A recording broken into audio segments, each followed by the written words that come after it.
Cyber talent is obviously a huge issue across the whole country right now. There's a workforce shortage in the U.S. That's about 500,000 jobs, 498,000 jobs at the moment. Globally, New York Times estimates there'll be 3.5 million unfilled cyber vacancies by 2021, so in about a year. And in the public sector, the estimates range from 20 to 30,000 unfilled cyber vacancies. Now, those are IT security jobs all across state, local, but predominantly federal government.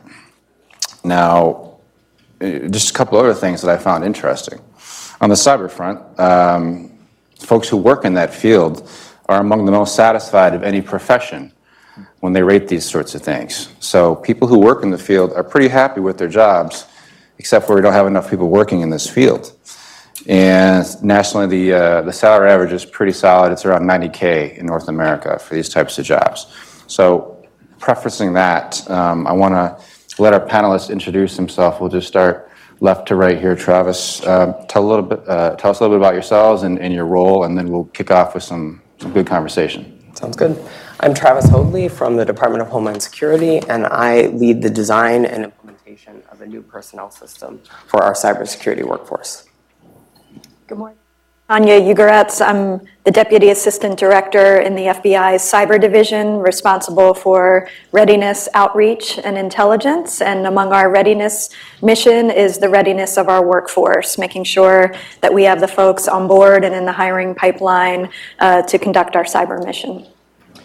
Good morning. I'm Jim Cook, Vice President with MITRE. I lead our strategic engagement and partnership activities at MITRE, working with academic institutions, industry, the federal government, Congress, and nonprofits and other foundations. And I love, Tonya, the acronym for Deputy Assistant Director is DAD. So you are the dad. I am one of two dads. Yeah. You're the dad.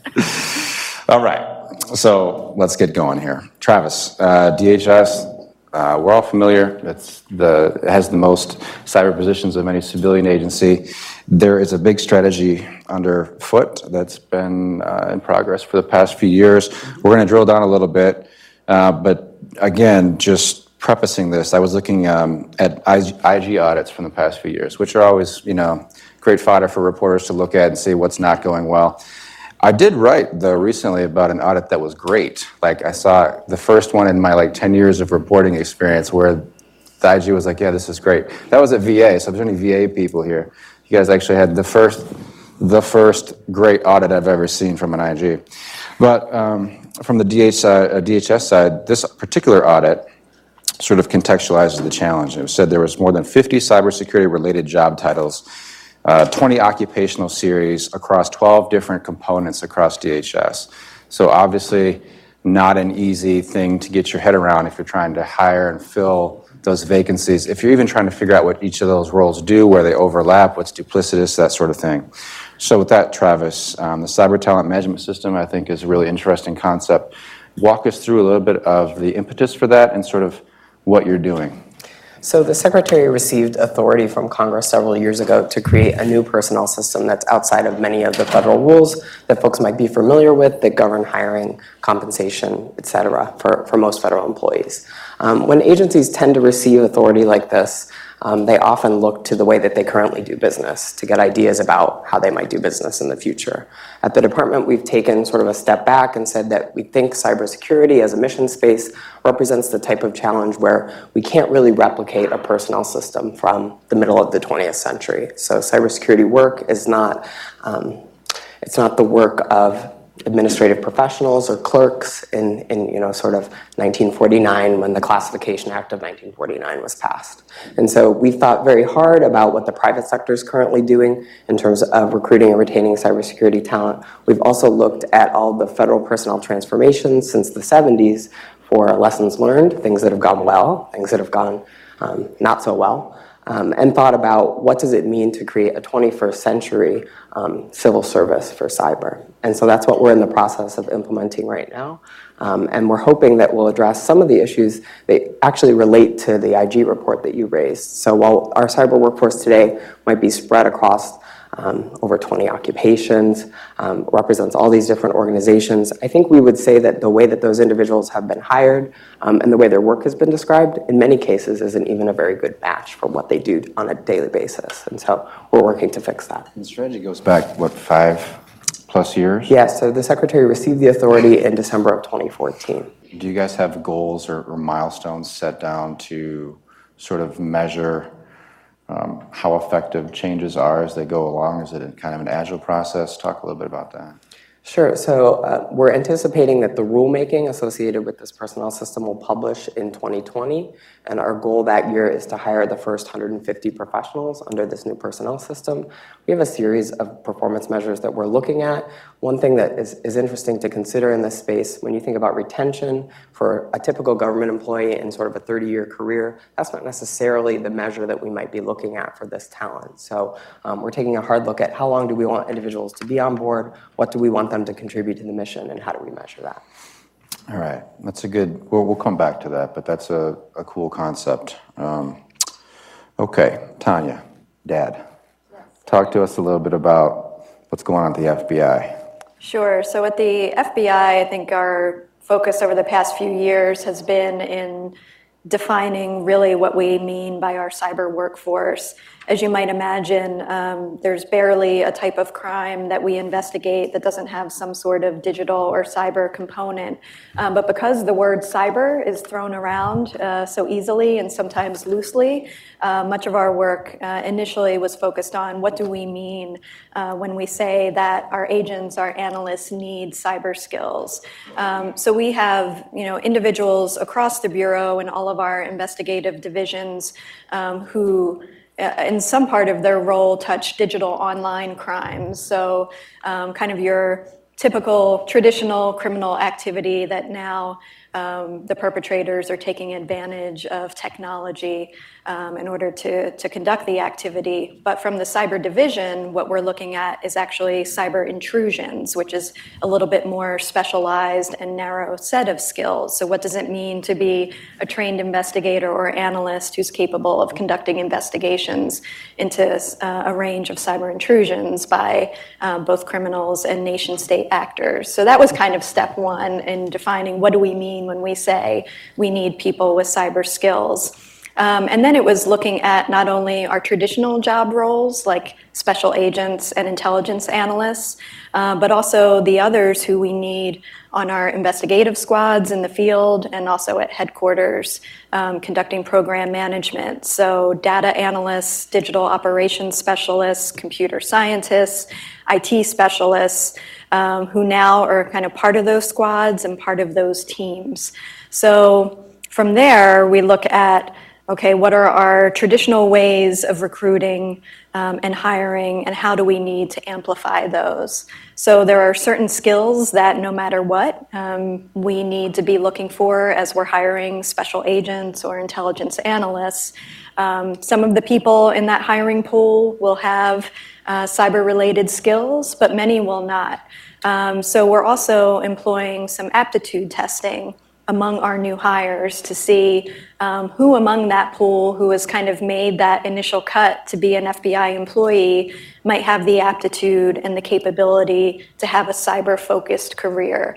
And that is helping us make decisions about how do we focus our training resources. So not to just throw them at the entire pool of people that we're hiring, but to really narrowly focus them on those who show the aptitude and the interest on making cyber a focus of their FBI career.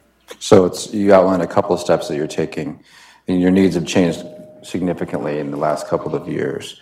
Do you have any sort of metrics or numbers on sort of to compare like the need for what you think you need versus what you're getting, and where are you getting the talent that you're hiring from? Does some of it come from within? Are you getting this from across other agencies in government? Or are you getting it exclusively from the private sector and industry? I would say it's less so from other agencies in the government and more so just from our new employee hiring, as well as some transferring within as we do identify those persons with aptitude. Gotcha. Jim, let's talk a little bit about pipelines of innovation and where you're seeing some success here on this front. Yeah, to that point, Frank, the challenge that we see, and we're working with academic institutions in particular to try to address, is the long-term pipeline issue. Not just looking at existing pipelines and how to extend them, but also new pathways and even new sources of talent. And I'll highlight one example in a minute on that last point. But there's a lot of innovation that we're seeing, especially out of the academic community, and partnering with nonprofits and foundations to develop new programs and really extend their reach down into the pre-college levels. So colleges like FIU, Florida International University, for instance, has a program where they're getting into the K through 12 and starting to identify, not just from a STEM perspective, but other types of talent where, to your point, Tonya, where there's students with aptitude and acuity for things like, attention to detail, analytic skills, and that sort of thing, to really get them more interested in and aware of what cybersecurity is all about. And that's probably the area where I think there's the greatest innovation. A lot more of these degree programs are going across discipline areas. A couple of the schools that we're working with have set up cyber ranges, and what they're doing, of course, is they're bringing in students from across the discipline areas, the colleges of business, the law schools, not just the computer science and engineering. Because again, what they've discovered is, again, to Tanya's point, it's all about identifying those individuals that have the acuity, getting them exposed. Cybersecurity is a big area. It's not all just technical. There's other aspects of this that need to be addressed and are accounted for in that talent gap. So I think those are some of the innovative things that we're seeing done. The one example that I wanted to highlight for you, where I think it's a great example of identifying a new source or a new population, I think many of you are probably familiar with the Gear Center challenge that was issued by OMB and GSA back in the summer, and we were honored to get selected for one of the Grand Challenge winners. The focus of it is actually bringing neurodiverse individuals, people that test on the autism spectrum, into the cybersecurity space, into that field. Just in terms of numbers, that's a large and growing population, but they're highly underemployed. Right now, I believe the numbers are there's about 2 million adults who test on the autism spectrum, and the ratio is 1 to 59 children actually are being found to test on the autism spectrum. 1 to 59? 1 out of every 59 children test on the autism spectrum. If you took a poll, my guess is you'd see more than one person in the room today that knows somebody who tests on the autism spectrum. It's very, very common. And so there's a large population, but they're 90% underemployed. And they have many of the skills necessary to do the job. So there's a program that some companies, DXC has been leading in this area, but SAP and Microsoft have been involved in this as well, in leveraging some work that's been done by the Autism at Work Roundtable and beginning to apply the talent development and the management, the selection and management programs that many companies have formed to bring people with autism into their organizations. These companies like DXC have now developed programs to target specifically the cybersecurity field. And so now what we're doing is working with these companies and these universities to begin looking at how to customize that for the federal government, and we'll be partnering with several agencies to do pilots of that. What's the timeline on that? I'd be interested to see how some of that work unfolds. Well, we're working today. We've got several agencies that have expressed an interest in working with us on it, and we're hoping to have at least some initial work done this year with 2 or 3 agencies to develop initial programs for them, and then those will have to be evaluated to assess the effectiveness. Jim, just staying with you for a second, and you guys can feel free to chime in as well. There doesn't seem to be a specific unified strategy for addressing this issue across the entire federal government. Is that something you would advocate for? Is that something that's feasible? There has been some legislation in the House that's been introduced that would create sort of a cyber national guard. I've heard that term used. Rep. Hurd has talked about that a bit. And there have been pockets within the federal government, I think out of OMB, there was a reskilling academy that took place just in the last year or so, and they brought in federal employees who had really no cyber experience, and then sort of reskilled, retrained them so that they could perhaps take cyber roles down the line. I'm not sure. I think we'll see. It remains to be seen exactly how successful that will be. But can we do something on a larger scale? Should an administration feel the need to do so, or does that seem like an impossible dream at this point? Well, I mean, my opinion on that is I think that at a minimum there needs to be better coordination. One of the things that I see is so many pockets of innovation.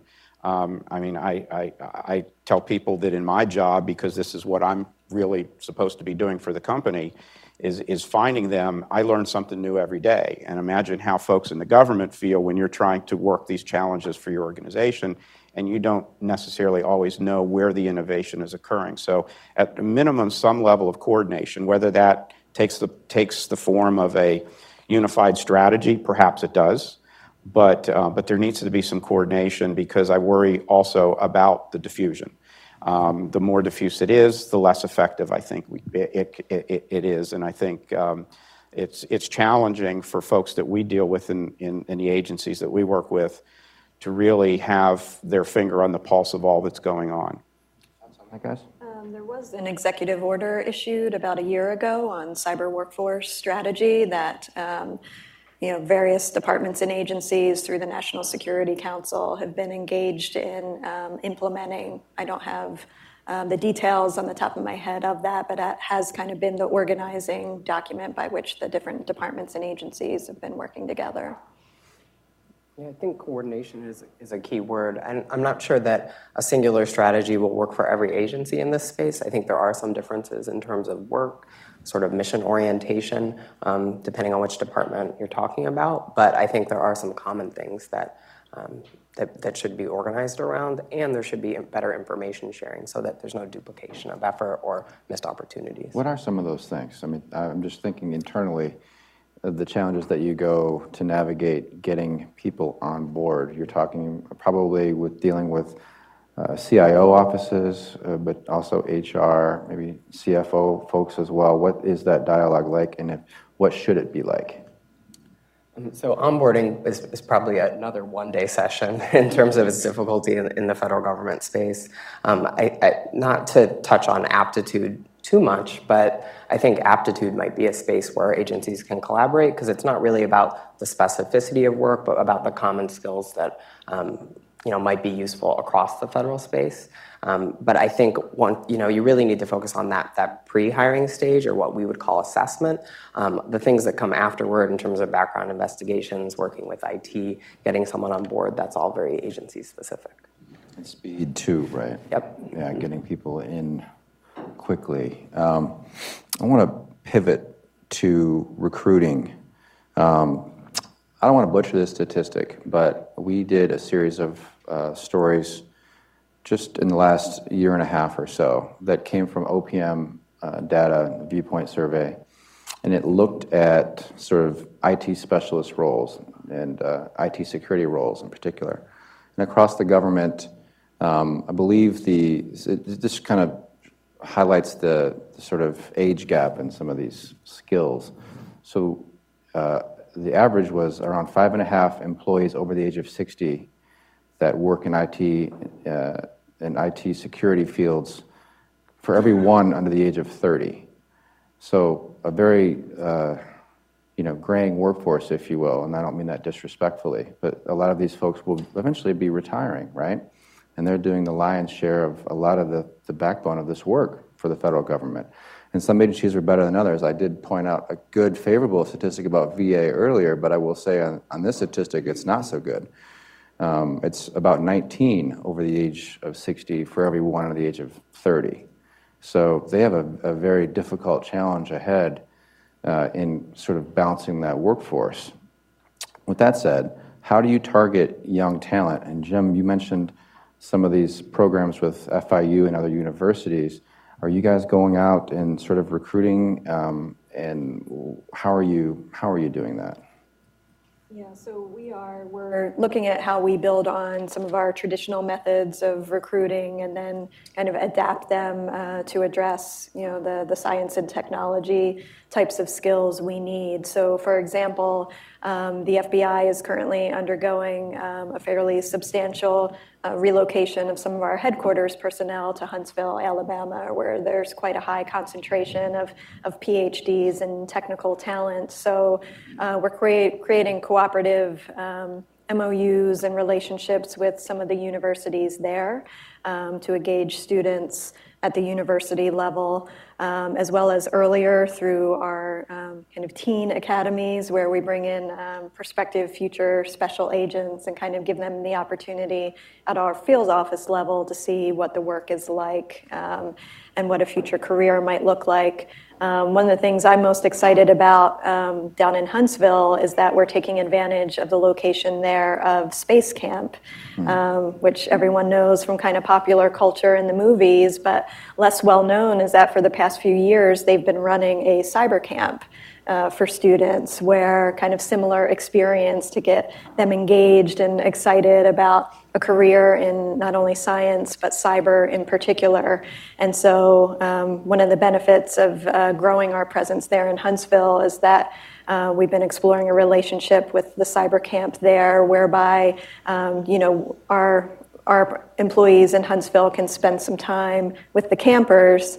And ideally, they would do some work on the cyber range that's there at the camp, but then also come on board to where the FBI office there is and where our new state-of-the-art cyber range is currently being built, and see that the hands-on experience they had at camp looks very similar to what our employees are actually doing on a day-to-day basis on our real-life range. So you can get the kids that washed out of space camp. I would not say that, no. I think, who knows, there might be those overachievers who go to both. Yeah, no kidding. The cyber range, I wasn't familiar with that. You said state-of-the-art cyber range that you guys are building? Right, so I think Jim referred to a cyber range as well, kind of a training environment, hands-on environment for our cyber personnel. So is that going to be filled with new personnel, or you going to move people there, or what? At the range in particular, it's a training environment where both our new folks and also kind of ongoing, for example, we have a cyber action team that's kind of our elite incident response team. They go through periodic training every year to make sure their skills are up to date. The range environment is a place where they can kind of employ those skills in real life situations. Travis, how about you? How do you address the recruitment issue? And I also want to I wonder how well the government broadly uses some of its very cool missions in marketing and branding. Because I think of like how innovative companies try to make it sexy to work there, right? And that's something, as an observer of the government, that I don't see a lot of agencies doing that very well. I just feel like there's potential there for that, but maybe I'm totally wrong. I just think you got to do what you got to do. And NASA, you just talked about. Watched Quantico? Yeah. Oh, X-Files. CSI Cyber. X-Files was my jam as a kid growing up, and I still binge watch it now and then. How do you not have like an X-Files cool marketing campaign or something, man? Maybe I'm dating myself, but I just think there's ways to do it. But anyway, sorry. Yeah, so I think at DHS we're a little bit behind some other federal agencies in terms of helping the American public understand what we do broadly, as well as what we do in the cybersecurity space. So one of the things that we're focused on in the next year plus is sort of explaining the types of cyber work that we do. I like to say that when it comes to cybersecurity, we tend to have almost every type you could imagine, other than sort of offensive work that might be done by other parts of the government. And I think we're working on both that branding and pivoting from a very passive recruitment approach. So most of the federal government tends to post jobs and hope that the right person will apply, hope that they will make it through that process. We know when it comes to cybersecurity work that there are less qualified applicants out there, and just waiting for the right person to click USA Jobs is not really enough. And so we're focused on trying to target cyber talent where we think that talent is, including individuals who are experienced professionals and folks that might be a good fit for this space, but we could train to do some of the specific work we have at DHS. Your marketing case might be a little tougher. I don't know how we can make working for ICE and Customs and Border Protection, TSA, ooh, that's a tough one, you know. Actually, TSA is a good experience, though, and they have improved their customer experience, which is, you know, a lot of these things have overarching effects on other barometers for government. And Tonya, you mentioned training. I want to come back to that because we had a shutdown last year. There could potentially be there's potential for one this year. How do things like that affect training? How do they affect talent retention, job satisfaction within the FBI? Sure. So as you can imagine, it has a very detrimental effect on the training piece in particular. For example, as part of my branch, we have a dedicated cyber training unit, and that unit runs like a machine. They are managing so many different courses and trainings for all varieties of skill sets and levels of expertise throughout the year, from our new hires to our on-the-job training for folks who have worked other disciplines who now want to get exposed to cyber, to our executives who are later in their career but also need to be conversant in cyber. So as all of you know who are involved in training, that requires a lot of planning and logistics in advance, from the materials to the trainers to the facilities and everything that has to come together. So when you throw something like a shutdown into that, plus the cost, often these things are planned well in advance to try to minimize the cost and get the best possible bang for the buck, right, for the taxpayer dollars. So a shutdown just throws all of that into disarray. It causes cancellations and then the inability to plan forward. In terms of recruitment and retention, that takes a hit as well. We know that it's a highly competitive environment for cyber and technical skills, and really one of the comparative advantages that the federal government has is the stability of its workforce, the promise that if you come into the federal government, assuming you are a well-performing employee, you have a job and you have a paycheck, and you also have great opportunity to do a lot of different things with that umbrella of job security in the course of your career. And when you pull that out, you're really affecting, I think, the bedrock of kind of the promise that we make to employees when they come in. And we saw that confidence shaken in the last shutdown in a way that I had not previously seen.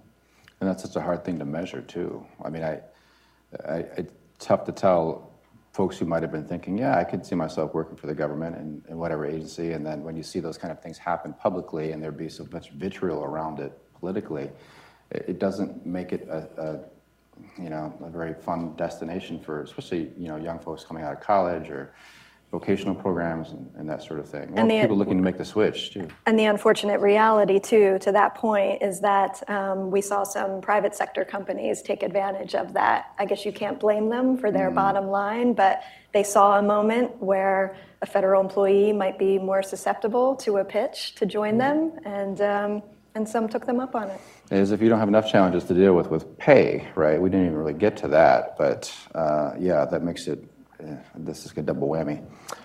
We have like 6-7 minutes left. I thought if anyone in the audience has particular questions, got a microphone coming to you, and then we'll do the gentleman, and then we'll do. Thank you for being here and putting on this special focus. At the VA, we recently did 2 things in the advanced and emerging and research area for policy consideration and advanced and emerging research and development for medical device cybersecurity. We issued the VA Underwriters Laboratories Strengthening Medical Device Cybersecurity for Healthcare report 3 weeks ago. There's an important caveat in there that's noted, the need and the demand for educated people in cybersecurity to do the future work, the work today. The future is now in this area. With refined measurements, refined metrics, measurements, and benchmarking to, in real time, monitor surveil, and protect the safety, the security of the networks, and the trust of the American people. That's the VA Underwriters Laboratories Strengthening Medical Device Cybersecurity for Healthcare report. It's online. There are articles. The other important thing that has been approved and is coming out are the agreements between two medical device cybersecurity federated academic research labs with the VA. One is the Mass General Hospital Partners plug-and-play medical device cybersecurity labs agreement, understanding with VA for open knowledge, advanced and emerging medical device cybersecurity research and solutions to be shared, focused on veteran-centered issues, veterans' environment, to be shared with the entire healthcare industry. It's going to be a lot to remember. So the question What's is, the question? how do you see these advancements coming up in the VA in the context of this special discussion today? What we're doing for the workforce and what we're doing for medical device cybersecurity research. Seems a close association. Sure. Anyone want to Take it? Sure. So I would say that medical device cybersecurity is just one example of something that we probably weren't talking about 10 years ago, right? But it's something that we're talking about now. And I think when you think about cybersecurity, it's moving so quickly that we have to come up with the right strategies to say ahead of the next threat, right? So what does it look like to have talent that can anticipate the threat that's coming next? We don't have a lot of agility in the federal government sometimes to make sure that our workforce is ready for tomorrow, and I think we need to focus on that more. It's one example. A question here and then we'll come to the gentleman in the back there. Hi, so I have a couple of comments and maybe questions. So from a K through 12 perspective, I'm thinking about having a diverse idea of bringing different people into the conversation. If we think about Asians, they kind of dominate certain fields. You know there's conversations happening in their homes or households that direct their kids in a certain way. Nobody's being forced. I grew up in that situation. And if we can kind of pick up on what's happening in those conversations in those homes and bring it into the schools and apply it more broadly, you might be able to get more people interested. The other thing is, as an Asian, like, we grow up knowing, like, we're going to have certain challenges in our careers, and we know that there's certain fields where there's a high demand, and we're less likely to face the barriers we might have in other spaces. And that's another reason to go in that direction. So there's a lot of different things that go into this. My kids are American. If I tell them cybersecurity, they're like, I don't think so. So there might be a little bit of rebranding necessary there so that, you know, people can imagine themselves in those roles. And then as far as like university level education, I'm getting my MBA right now, and I have 15 years of IT experience, and cyber still like makes me want to vomit sometimes. It needs to be more pervasive. I mean, I know there should be a focus on growing cyber talent for those roles with people that have the right aptitude, but there needs to be like a more comprehensive education regardless of the function that people are going into. Medicine, research, education, whatever it is, I think that everyone needs to have an awareness of what their role is in cybersecurity. So just let me just comment on that, because one of the things that that we've really, and I've seen this recently firsthand, to your branding point, what I've seen starting to work is that at the you know, down in the school system, universities are getting really good at this. They're changing the conversation away from the job and more to the problem. Because the folks, you know, the generation that's coming up through the you know, high school and the universities, there is, and it may sound a little bit corny to say it, but there is a real thread of wanting to do good, right? Do good for society, do good for the public. And so when we interview people, we've even had to start changing the way we interview on campuses, because the traditional way of interviewing is going and talking about where I have all the jobs open. Well, what they want to know is what problems am I going to work on? Medical devices, securing medical devices, disinformation campaigns. Those are things that people are getting behind. And so when you start talking about the problem set, suddenly it gets very exciting, because that's the way in which they can do good, right, to tackle those problems. Yes, it's still about a job ultimately, but when you make the point about, what role am I going to be in? It starts with what problems am I going to be working on? What solutions can I drive? What good can I do? And then what jobs and what roles do I need to be in order to do that? Help me be prepared for that. And that's what we're starting to really see in terms of the conversation down at that level. Branding. I'm glad I brought that up earlier. Now I'm glad that I did. I kind of regretted it at first. But, all right, 30 seconds. We got a gentleman in the back, and then I'm going to go to you, and then we're done, because I'm going to get kicked out. Wait 1 second. I'll get yelled at if you don't use it. Rich Klamoski, George Mason University. What about the cyber leadership challenge? How are we dealing with senior people who have to manage all the workforce and so forth? Any ideas on that? Yeah, so for us, we have some dedicated cyber executive training, knowing that for many of our existing executives already, at a certain point in their career, they haven't had the same opportunities to be exposed to cyber-related work as our younger workforce has. And so we've partnered with Carnegie Mellon University to kind of match up first some internally focused training, and then a few days with Carnegie Mellon that by the end of that program kind of helps expose them and be conversant at a minimum and familiar with the cyber workforce and the mission. We have one last question. I promised I'd get to you, and I'm going to do it. Just wait 1 second.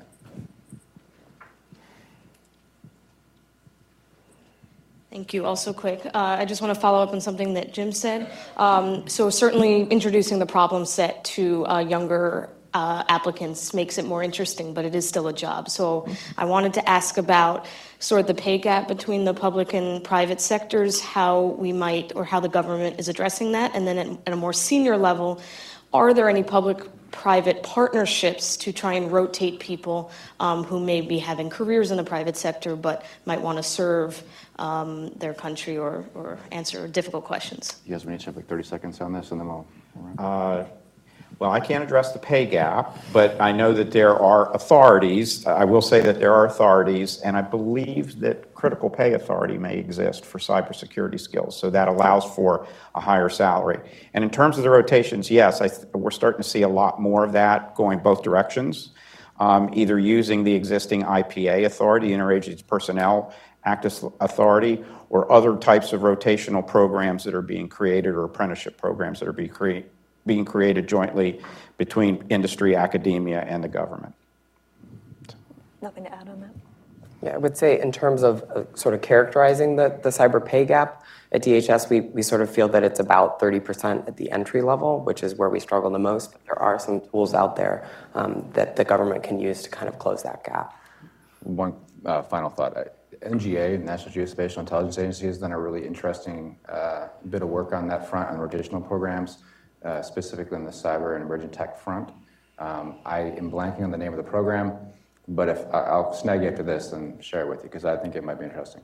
With that, thanks for listening, and stick around. We got lots more to go. Let these guys know they did a good job.